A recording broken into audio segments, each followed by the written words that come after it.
Pemirsa, Wakil Menteri Pertanian Sudaryono mengungkapkan 80% kebutuhan susu sapi dalam negeri terpenuhi oleh impor. Menanggapi masalah ini, Kementerian Pertanian menetapkan sanksi pencabutan izin bagi industri pengolahan susu yang tidak menyerap susu dari peternakan sapi perah lokal.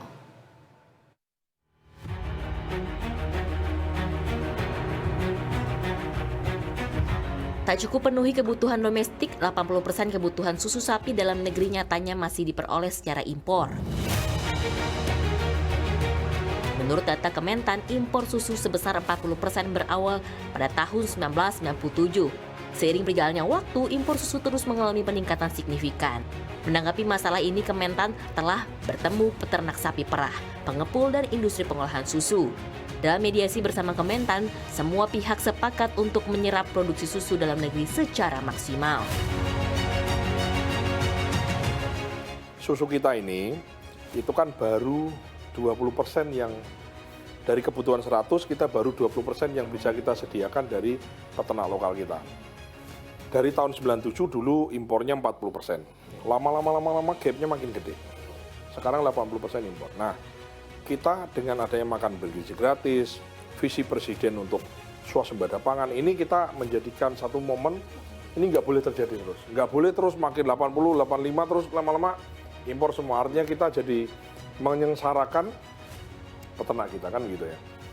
Nah, jadi langkahnya tadi sudah jelas bahwa IPS, industri pengolahan susu, sudah akan diwajibkan menyerap susu lokal. Kalau nggak diserap susu lokalnya, maka kebutuhan dia yang lain untuk importasi dan lain-lain kita akan cabut. Ya, itu kita intervensi, benar. Kita akan cabut. Dengan ini, Wamentan berharap sebagian besar kebutuhan susu sapi dalam negeri bisa terpenuhi oleh peternak sapi perah lokal. Selain itu, juga menetapkan sanksi pencabutan izin impor bagi industri pengolahan susu yang tak menyerap susu dari peternak sapi perah lokal. Adanya langkah ini, pemerintah optimis susu dari peternak sapi perah lokal akan lebih terserap. Terlebih, Presiden Prabowo Subianto telah menggalakkan program makan bergizi gratis yang akan menyerap susu sapi dari peternak lokal. Alfida Rizky, Hilman, Jakarta.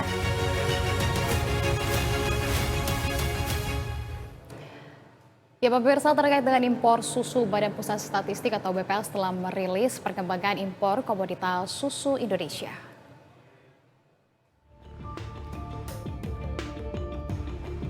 Dan inilah dia data dari BPS, impor susu pada Agustus 2024 mencapai 94,49 juta dolar Amerika. Jumlah itu naik secara bulanan maupun tahunan yang nilainya 77,97 juta dolar Amerika pada Juli 2024. Dari angka ini, impor susu naik 21,19% secara bulanan dan naik 21,12% secara tahunan. Sementara itu, pemirsa, secara kumulatif dari Januari hingga Agustus 2024, impor susu mencapai 605,05 juta dolar Amerika atau turun 10,27%.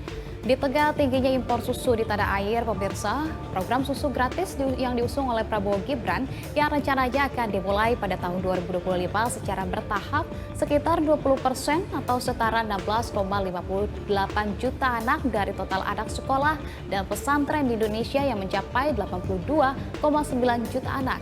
Jika dikalkulasikan dalam ton, maka untuk tahun 2025 kebutuhannya menjadi 768